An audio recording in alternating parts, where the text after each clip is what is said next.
Hello, I'm Eric Snodgrass. Thank you for watching this Ag Forecast, brought to you by Agrible, the maker's Morning Farm Report.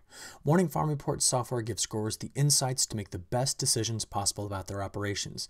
You can get past, current, and future ag forecasts, plus information about how to best manage your crops at every stage. Well, let's look over the last 4 days at the total accumulated precipitation ending late in the night on Sunday night. What I see here is that a lot of the Corn Belt, from Ohio through Illinois, northern Missouri, all the way up into the parts of the Dakotas, had very little precipitation. We made a lot of progress on the planting across the main parts of the Corn Belt over the last few days. But I want to talk a little bit here in a few minutes about what's going on in the Dakotas in terms of precipitation. And that's because of this map. What you're looking at here was the latest U.S. Drought Monitor update from last week. And what we have seen is that in parts of North and South Dakota, we've had some drought that's been creeping back in. Now, it's kind of hard to think about because we've been talking about so much rain, but the southerly storm track, taking all of these systems through this part of the country, has kept it down here very, very wet. But the northern parts of the Corn Belt have been dry as they've really lacked the upper level support. So we're going to focus on this in a few minutes to show you that rain is coming and possibly quite a bit of it too. But the big picture is big 4 or 5 days we've just had in terms of warmth, in terms of some southerly winds that have been able to dry out some of the fields that had a lot of flooding in them, getting a lot of the planting progress done. So let's look here. You're looking at a map that is valid on Tuesday evening around 7 p.m. Central Time, right through the heart of the southern plains. And what you're seeing here is a map of dew point temperatures. Now that we're getting into May, this is going to be a feature that I want to be watching continually across the Great Plains. It's called the dry line. And what you're seeing right here, where I'm kind of moving the cursor, is a very strong boundary between very hot and humid air to the southeast coming right off of the Gulf of Mexico, slamming into very, very dry and also warm air coming out of the desert southwest. So we have hot air, one side humid, the other side dry. And the density gradient created along that boundary fuels some of the most powerful storms on Earth. We have incredible wind shear. We have tons and tons of moisture from the Gulf of Mexico, and these storms blow up into what we call supercells. This is going to be the focus for the primary focus, I should say, for severe weather this week, right along this dry line. And this is what I'm talking about. Severe weather outlook from the Storm Prediction Center on Monday, May 15th. Look where they're focused on their slight risk for severe storms. Right in here where that boundary, that dry line is going to sit. That's the trigger. We are going to be watching for some showers and storms moving across another feature through parts of, South Dakota, into Nebraska, Iowa, maybe even over to northern Illinois. I'll show you more on that in a few moments. And then Tuesday, May 16th, we're watching that same area again as that dry line migrates a little bit to the east. Same thing on Wednesday. In fact, we're going to see round after round of severe weather potential across the central states and Midwest throughout this week. So let's kind of get down to business here. Short-term forecast. Here's the setup that makes this all possible. You see, this map is valid early in the morning on Monday, May 15th. It is this high pressure system, along with a deep trough in the flow out in the west, that's going to make this all happen. You see, that deep trough fuels the development of a low pressure center.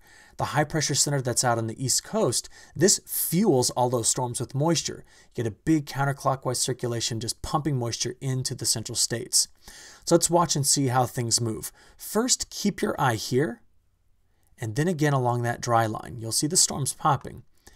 First things first, that low pressure center looks like it's going to try to kick off a line of showers and storms late in the night going across northern Illinois. We can see the storms again blowing up right there on Tuesday night into Wednesday. Let's watch it again. First round of storms, we're getting into Monday afternoon right in through here. There they go. Second, see the low pressure center climb to the north and east. Big storms come right in through here, and then that's the big feature we're watching toward the end of the week. So this is valid all the way through Thursday morning. You saw it creeping right through there. You see, this is going to be the big rainmaker that's going to come, the first one I should say, it's going to come through and bring some relief to the drier conditions we've seen in this part of the country. So let's take a look at the total accumulated precipitation through early Thursday morning. Here is the precipitation that we're expecting to see from storms originating on the dry line. As the big low pressure center kind of moves off to the north and east, this is where the focal point will be for the rain and storms. But look, if you're in Ohio, Indiana, Illinois, any part that you see over here in kind of the far eastern part of the Corn Belt, you got several more days of field work that can get done.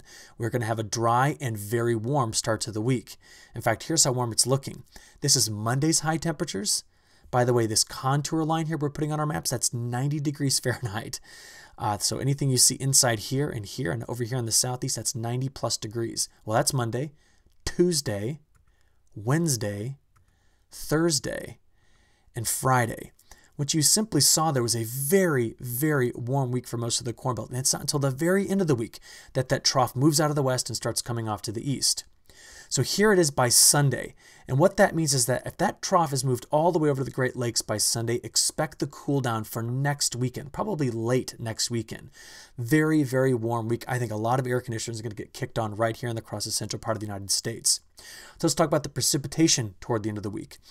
Kind of an overlap here. Let's start late Tuesday night around midnight into early Wednesday morning. There's that low pressure center.